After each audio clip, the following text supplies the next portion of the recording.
breaking news nayebi ke koza ebele na kolanda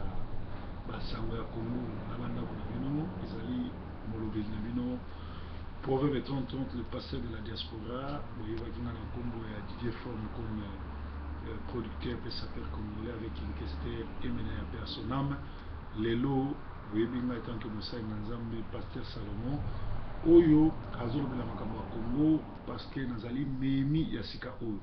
Alors basama Congo na bandako na bino, merci pour na soutien, merci pour na ndenge bozo ko aider na masolo na ba réalité na ko benga na ko finga na ko pesa conseil nyonso wana eza ba couronne oyo sengeli tolata avant tolata couronne ya kimia. Donc pour na biso ko finga ko tonga ko insulter ba menace ezali biloko kolia to banga ngote mais souci na biso ezali Kabila kende mboka ezala libéré. Alors tous allez bon en direct il y a Softkins et puis tous allez bon en direct il y a Sentinelle télévision na internet. Tous allez ba dépêche oyo batindeli biso awa nazotanga ngo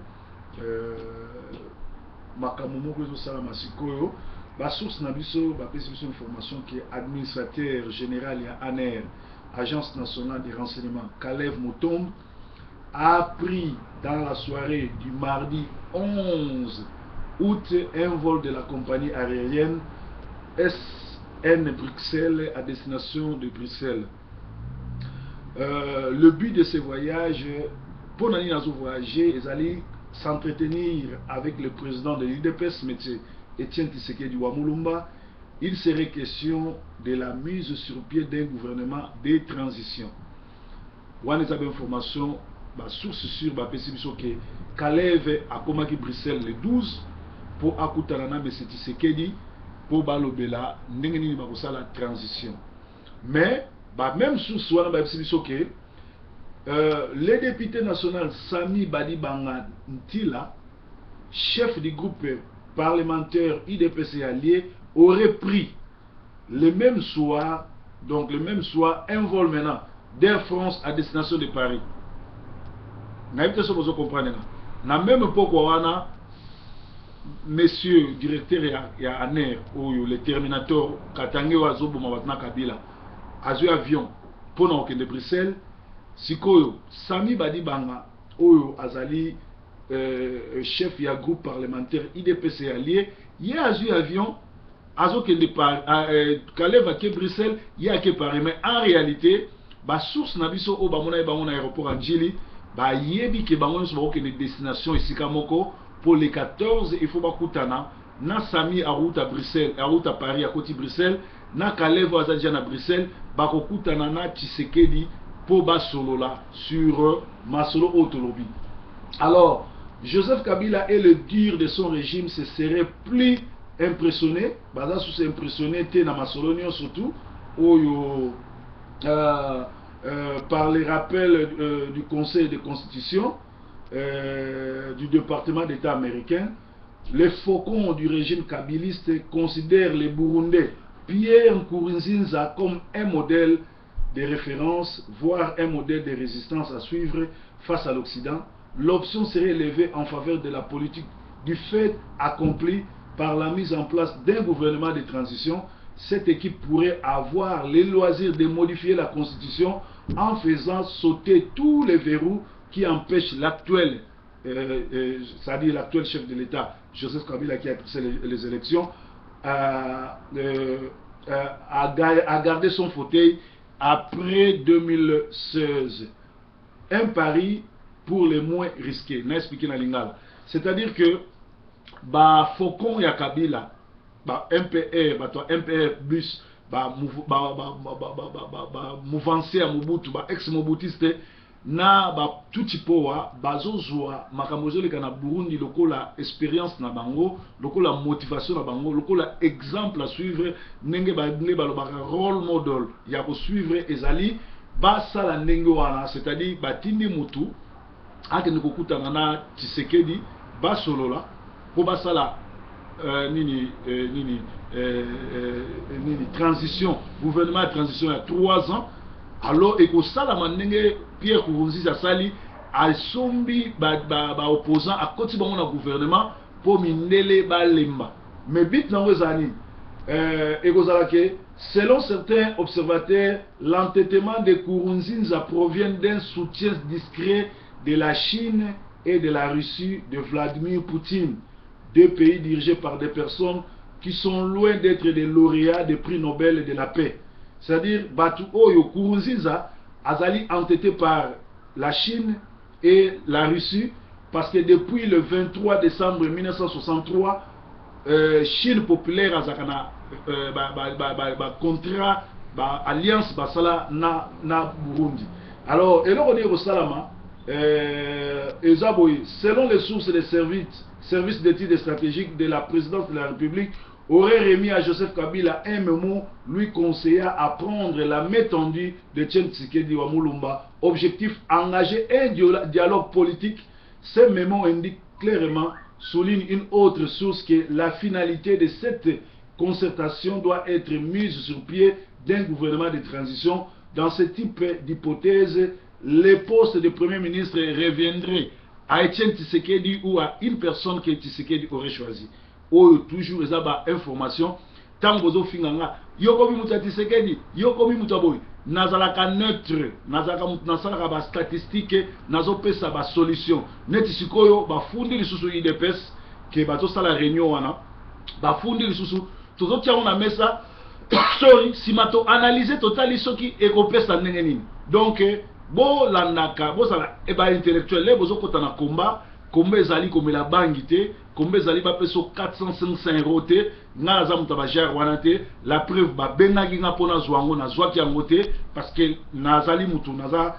compagnie na nga nazo sala banglais bazo supporter nga très bien, naza na tina te ya vendo zwa mbongo wa Congo, mbongo na nga moko Rwanda pesa ngango. Naza na tina ngo te. Nazo bunda ti ba capacité naza nango, ba étude na sali e ko pesa nga musala par rapport ya musala nazo sala. Donc, ezali malam. Donc, tout le monde a makamuni ezo salamakuna. Alors, balobi le pro-dialogue. Dans sa feuille de route publiée en date du 14 février 2015, le président de l'IDPS propose ce cadre comme lieu de règlement de la crise née des élections chaotiques du 28 novembre 2011. Par la voie d'un dialogue politique, pour lui, ces pourparlers devrait être également l'occasion de définir un nouveau cycle électoral de manière consensuelle, un avis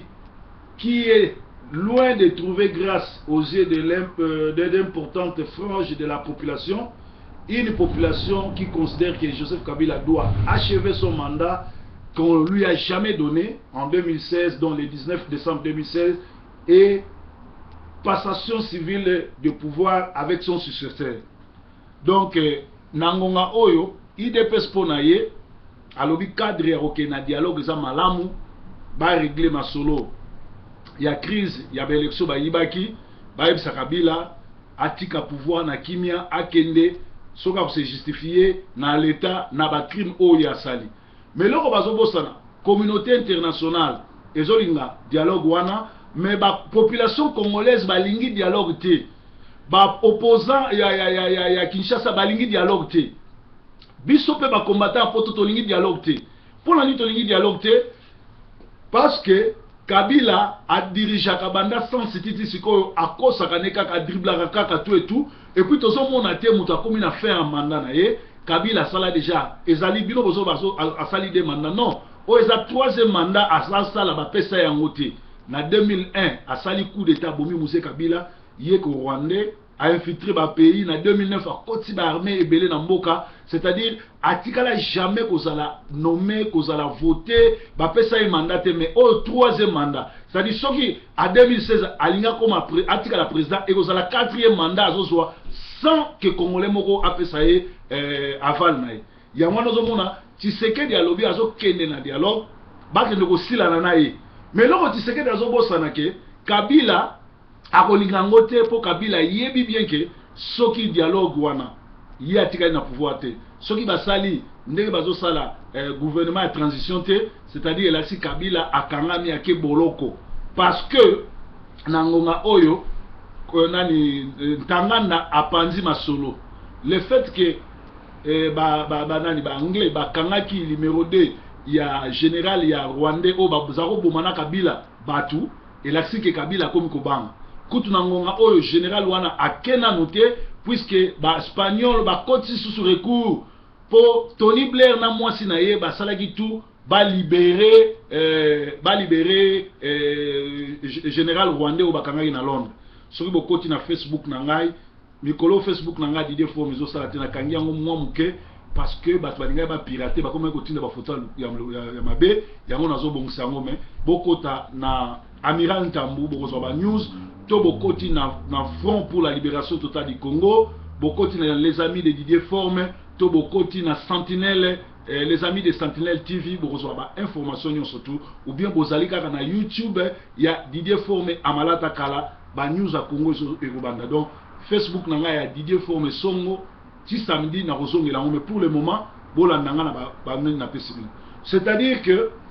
ba moni likamwana ezali mabe mingi yango wana bazo Tshisekedi akendete. Mais nazo beta sete na kati ya guerre so bozo ke na guerre banzela nyonso tout eza possible. Soki Tshisekedi amoni ke aza sûr na nenga sololi na mindele ke ako libérer Congo na dialogue wana totika yake. Mais sikoyo bato bazotuna pona nini Kalev azoya na Bruxelles nani pas azoya na Bruxelles mais baboyi ko yambana baboyi ko zalesika moko baboyi ko solola baboyi ko ke avion moko donc ekomi problème moko grave parce que mokili ezoyeba makamuni ezosala mokili ezoyeba makamuni ezosala mokili ezoyeba eloko ni ezole yangwana biso ba congolais to fungula miso to yeba eloko ni ezosala. Alors samedi le 8 août diaspora congolaise na Belgique ba monaki fracture ba kabonaki Tshisekedi oyo amesana kozala na population Tshisekedi oyo amesana kozala na peuple Tshisekedi a commis protégé par l'armée la police belge erreur munene ya bata Tshisekedi basalaki yango wana il a fallu pas babenga sa la police il a fallu les Camerounais à régler peuple na peuple parce que les Camerounais et sali mabe mingi côté ya Tshisekedi puisque éliminer et sali mabe mais nani azaki organisateur ya biloko wana balobi Kengo balobi général moko ya Mobutu ya kala bango nyonso tout bat Équateur na Rwanda bazwaki mbongo bapanzi mbongo na ba combattant ebele pour baya kosala marche au basalaki wana soko sala marche pour na motema no eza malamu mais soko mo sala marche pour bafuti yo mbongo bafuti yo 4-0 bafuti yo 5-0 bafuti yo 6-0 oza sous combattante au komi côté ya Kabila parce que batu oyo bazana Kinshasa nazo songela bino sikoyo to komona ke bazo ko proposer que bak no sala dialogue na CENI et pourtant CENI est dirigé par Kabila est dirigé par Bochab et Bochab oyo a outi ko faire signer ce Kengo ba document oyo ya loi wana document wana oyo Kengo a signé ce yango ko tia Congo na trouble yango tia Congo na moto yango ko panza Congo. Alors bato ndengo wana oliebo lo ba ke bozo ko sala dialogue na CENI bondi mamala moko ke bozo ko sala dialogue na Tshisekedi na Kabila bo région de Tshisekedi bo kende comme ça to kotala suka nango zaneni na cas contraire soki bo sala dialogue te et loko sengi bo sala et sengi bo destituer déjà Kabila parce que Kabila azali traître Kabila a trahi Congo Kabila azo bomisa Congo Kabila azo landa makambo esala na Burundi bino opposition bino ba parlementaire boza sous na tina ya kobimisa bat na balabala te boza na tina kaka bo kende droit mbala moko ya ko destituer Kabila côté azali trahison alors contre l'État ezali simple ndengwana aussi longtemps bozo destituer aussi longtemps bozo préparer population te pona kobima libanda to boyi bo bimisa batu 3 jours ba boma batu ba tia na ba force commune histoire esila tolingi Burkina Faso moko kitoko tolingi Burkina Faso ya kimia parce que Kabila soka santete akozala le prochain Blaise Compaoré parce que nangonga oyo les carottes sont cuits makamyo sozo sala izo simbate ole à comprendre azo santete to quelle chose balobini dans son message public à date du 27 juin dernier à l'occasion du 55e anniversaire de l'indépendance Etienne Tshisekedi avait sollicité une médiation internationale pour arbitrer ce nouveau dialogue intercongolais et comme ça le dialogue intercongolais pour Kabila Rwandais Kabila congolais donc les anti-dialogues. Ouvrant la parenthèse dans cette déclaration faite le mercredi 5 août, Dynamique pour l'unité action de l'opposition qui regroupe les partis politiques, les regroupements politiques et les groupes parlementaires de l'opposition ainsi que les associations de sociétés civiles et de la diaspora réunis à la paroisse Notre-Dame de Fatima ont réitéré leur opposition à un dialogue qu'ils qualifient d'inopportun et d'inutile. Ils condamnent fermement l'initiative d'une quelconque réunion préparatoire du dit dialogue. Nous exigeons le respect de la Constitution de la République par la tenue des élections présidentielles et législatives le 25 novembre 2016. Sikoyo, ba parlementaire oyo, soki, bazana kindokite, c'est que basi bazui mbongo et que kamere akosi bango. Pourquoi balobi balingi na bango dialogue te na Kabila? Balingi dialogue te na nini musume bango balingi dialogue ya resala dialogue na nani na seni. Entre temps, bazali na ba élément na kati ba parlementaire oyo tozali bongo na batu bazali na ba élément ba ya Kabila ninga trahir na Congo na constitution parce que Kabila ba uti komona le 3 août na Goma na ba chef ba M23 pe atindaki ministre de défense na ye le 7 na Kampala akelo kutana na ba chef ya ba M23 pour ba repatrier ba Rwandais ou ba Rwandais plus de 817 Rwandais ba yasu na Congo.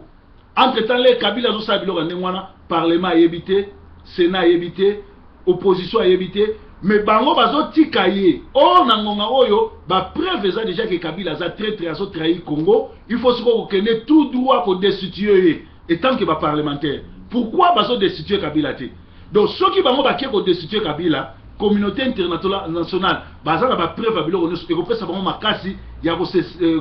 sila na Kabila. Mais pourquoi bango au lieu ba bimisa peuple congolais ba ke no kufa? Pourquoi ba kete na motion ya ko destituer chef de l'État? Parce que la constitution na biso zoloba article 64 zoloba ceux qui groupe ya batu balingo zwa pouvoir na makasi il faut retelemela bango. Avant de appliquer article 64 to kenena na article oyo mutu nyonso to ko trahir Congo il faut ba destituer ba kangaye. Kabila a trahi Congo ça fait 18 ans à côté de sa armée étrangère et yebani ba rapport ya ONU ya batu yali. Pourquoi opposition ceux qui eza opposition sur le lingi Congo ezo destituer Kabila te? Tozo kitanase na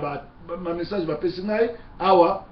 balobi boye après les contrats influencés mensuels le 2 mai dernier par Kalev Moutom et les responsables des partis politiques les plus significants, en l'occurrence l'IDPS, l'INC et le MLC, Joseph Kabila a pris ces dossiers en main depuis le 8 juin. Il consulte à titre préliminaire les forces vives, but la tenue d'un dialogue politique. Dialogue wana to lingangote parce que dialogue faut pas essayer entre Kabila na Tshisekedi na ba parti politique, mais dialogue faut ça la communauté internationale MONUSCO Tshisekedi Kabila na ba parti wala mususu. Après le contrat au-delà de toutes ces gesticules, disent les observateurs, une seule question entre l'esprit de Joseph Kabila et celui de son entourage de Super Faucon. De son entourage, cette question se déclame comme suite. Que faire pour conserver le pouvoir d'État au-delà du 19 décembre 2016? Alors, mercredi 12 août, le député national Sami Badibanga Ntita était aux abonnés absents tant à Kinshasa qu'à Bruxelles. Est-ce qu'il y avait une coïncidence? Alors, Batobele va réagir. Moukanyalobi Boy, de certains de contre-dialogues de ce 8-8-2016 à Matongé, une trentaine a fait les chaos en face des passages 44, tandis qu'un nombre presque comparable était à l'intérieur de la salle et a même pris place à la parole pacifique. Seule différence est que les anti-dialogues veulent négocier avec la CENI, tandis que les pro-dialogues préfèrent négocier majorité contre opposition. Alors bien que Batbazako Tchama Kele le Libanda, mais à Monique, anti-dialogue, Bazolingana Bango, qu'on négocie na CENI, Bochab, Kabila, mais Bango, Bazolingana négocier opposition contre majorité. Alors tomoni susu basango oyo bato bakomi ebele natanga susu awa. Nous ne sommes pas naïfs et Kabila et sa bande découvrent en UDPS une autre cheval de Troie pour violer la constitution et se taper une présidence à vie. C'est-à-dire que bato bamoni que Kabila na UDPS bazo sa la réunion va se taper une présidence à vie. Est-ce que ça a solo to éviter? Alors pourquoi Papa Nabiso Tshisekedi azo sabiso que azo que na dialogue entre yé communauté internationale na Kabila? Alors pourquoi sikoyo na cachette azo yamba susu Kalev na badi banga po basa la gouvernement ya transition? Alors Tshisekedi oyo esalamaki na Bruxelles le 8-8 na banzi eteye amesana kozala na population, mais population esali divorce. Il y avait un coup monté bafuta batu mbongo po basaboter soki bongo te azwa leçon que atika koyamba batu ya Kalev batu ya Kabila en cachette akende dialogue na ye na ndenga zo kende me bameka kosala gouvernement transition te puisse ekoboma Tshisekedi tombe na ye bako profane yango pe kombo ya UDPS na ye ekosila ndenge abako esila ndenge alibe esila ndenge MPR esila wana ezaki conseil na ngai po na ngonga oyo toyebi ke Tshisekedi baza na réunion ye Kalev na badi banga toyebi te pour quelle raison. Alors awa toza susu na basango bayebisi biso boye basango ya Congo toujours nazo ki notanga ngo rapide o bayebisi biso le 11 août le chef de l'ANR aussi toyebi yango baza na Tshisekedi veut discuter sur une mise après des gouvernement de transition toboyi biloko wana tolingi yango tata muke Tshisekedi omekosala biloko wana te toyebi ke bazwaki bavion direction différent mais po bake lokutana na Bruxelles ezali mawa mingi. Ils ont évité de prendre l'avion, le même avion, et pourtant nos sources en Njili nous ont confirmé que tous deux ont un rendez-vous à Bruxelles le 14 chez Tshisekedi. Kabila et ses foncons bazo zwa Burundi Pierre Nkurunziza comme modèle tolubaki yango déjà gouvernement na bango transition ezali bongo ba opposant tout basi bale mbongo. Toute cette équipe pourrait ensuite modifier la constitution en faisant sauter tous les verrous qui empêchent Kabila à garder son fauteuil après 2016. Donc, bazolinga kolia mbongo po ezala bongo metolobi eko salamate na kombo na Yesu eko salamate. Bayebisi biso na basango ya Congo, plus de 500 enfants adoptés interdits de rejoindre la France. Bana base belé ba pesi bango ba visa tout pour ba que les France nous ont se rendre compte que na bémission to sali ezaki trafic ya bana basi bazo me mama na France après ba que le Liban pour que nous sala esclavagisme sexuel. Alors document oyo dossier oyo eza bongo na ba konzi ya France ba boyi ko embarquer bana na ba na France bazo sala banquette. Donc merci. Dynamique de l'opposition abanda action ya ko destituer Kabila pour haute trahison. Pebotika distraction à kokende kofunda na cour constitutionnelle pour boyebi ke cour pour annuler vote ya Sénat boyebi bien que justice ya Congo na cour constitutionnelle wana eza inféodé et comme la partie est à Mobutu, c'est-à-dire c'est Kabila qui dirige, c'est lui qui donne des ordres, batouana nyo surtout bakoma kaka ba pesi ordre na $10,000 à exécuter. Botika ba jo wana, botika ko sala ba distraction wana, bo banana ko coordonner ba action na bino avant bo bimisa batu na balabala poto boyi batu babima na balabala 2 jours 3 jours Kabila tikalika na pouvoir ba bomi batu oyo bino bokundaka te to boyango avant bo bimisa peuple bino opposition bo sanctionner makamunos Kabila zo sala nako destituer ye Kengo Wadondo, un traître génocidaire a signé lundi oyo a introduit dans la fenêtre la loi sur la révision constitutionnelle où Supremaki deuxième tour de l'élection en 2011 pour Afafousaï Kabila a gagné. Aye n'a qu'au récidiviser le sous n'a qu'au convoquer le Sénat et pourtant aye dit bien que Bakouga il faut convoquer le Sénat peut à nommer à faire valoir Batouana dans 10 minutes ba nommer loi oyo et comme même désordre et comme même trouble et comme ça na Congo. Donc moto oyo kopela na Congo mikolo zoya Kengo Wadondo Boshab Kabila bangonde bazali ba fouteur de trouble parce que bazali batu oyo banda tanga Mobutu musana bango koina Congo kotinga Congo te. Alors En direct de Paris, les combattants annoncent une grande réunion de restructuration du combat pour ce samedi le 15 août 2015. Donc, bande konabiso ya combat, bosala malamu, bosangana, poto yebele oni tukosala ba déclaration ni tukosala, boye bape banani bazwaki mbongo oyo babimaki libanda pona le 8. Bande konabiso na ngonga o tozo bunda Kabila zolinga koyiba, Kabila zolinga osala boye, Moïse Katumbi akomi favori ya ba lobby américaine pour succéder à Kabila. Or, Moïse Katumbi a fidèle ami, fidèle esclave à Kabila. C'est-à-dire, na tango biso tozolala, Kabila a sala nyoso tout akene na biso na gauche, akene na biso na droite, mais a négocié pour Katumbi atika la président. Boyebi bien Katumbi abala mwasi Rwanda, doso Kabila Katumbi a commis président, première dame a la rwandaise, pe Kabila a continuer na ba rwandais konyoko la biso.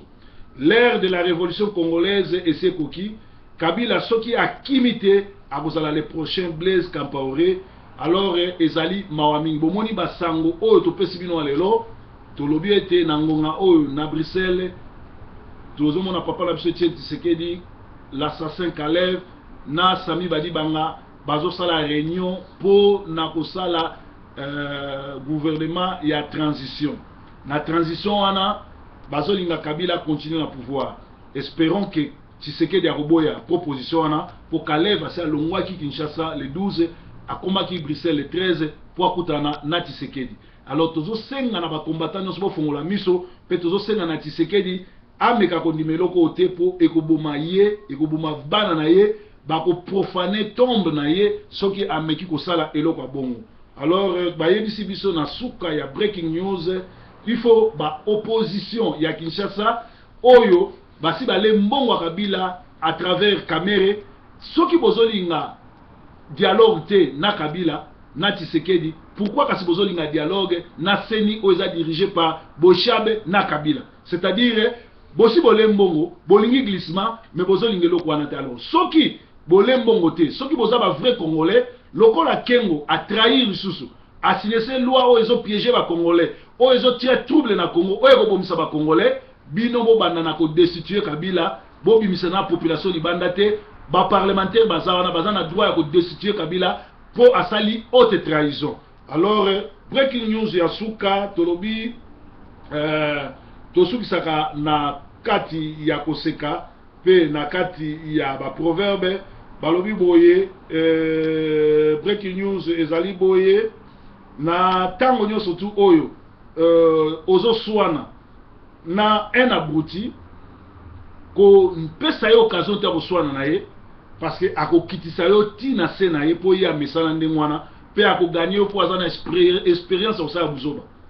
Ne jamais discuter avec des abrutis, il vous fera descendre à son niveau et gagnera car il a l'expérience.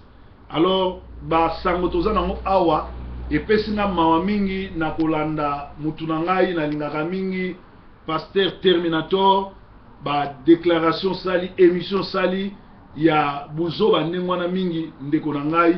eza vraiment mawa mingi komona ke yo Terminator o se comporter ndengwana zela na benga na Pasteur Terminator pour na moni azoni de il faut na bonde la pona ye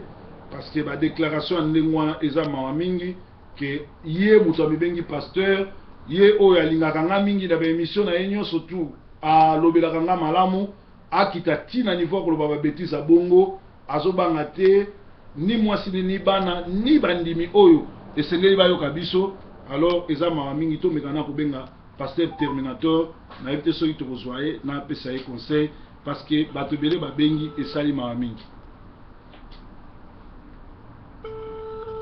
Pasteur Terminator nazobenga Terminator, Pasteur Terminator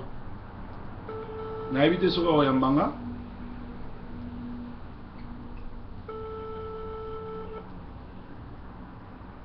nazobenga Pasteur Terminator. Allô? Allô? Après-midi, oh. Vous enregistrez votre message. Après l'enregistrement, vous pouvez raccrocher ou presser la touche 1 pour plus d'options. Allô, Pasteur Terminator, ezali ndeko na yo, Pasteur Salomon, pour 30 ans, mukonza ba passer nous sa diaspora. nazo benga yo poto solo là parce que au sali be émission moko isa malamu te na communauté pe na musala nzambe ikoza malamu ozongela sœur wana o yambaye pe o senga sorry parce que et sali vraiment bien te pour na image na. Merci pasteur Salomon oyo Proverbe 30 il a Londres pe Manchester o benga merci nazo benga sœur na biso la reine oyo yambaki une émission na mika kopesa na moi conseil parce que tuza na tango bitumba ezosala bien te tuza na bandako na bana bamonaka ke mikolo bazo se comporter ndenge wana soki bomoni émission moto a déconner en tout cas nayebi ke bowana posa ba view bowana posa bato balanda bino mais bo sala biloko oyo ya ba Marie Laure na ba Grâce Mbisi bazo sala te soko otali bien bato wana baza ba congolais te bakoti buzoba mingi na Congo Marie Laure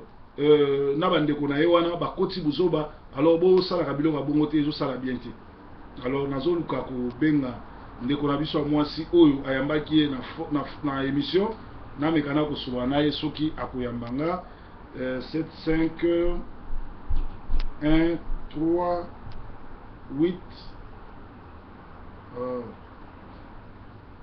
j'ai la souris 0033 75 1 3 8 6 3 1 7 nazwana musere la reine soki nakoki kozwa ye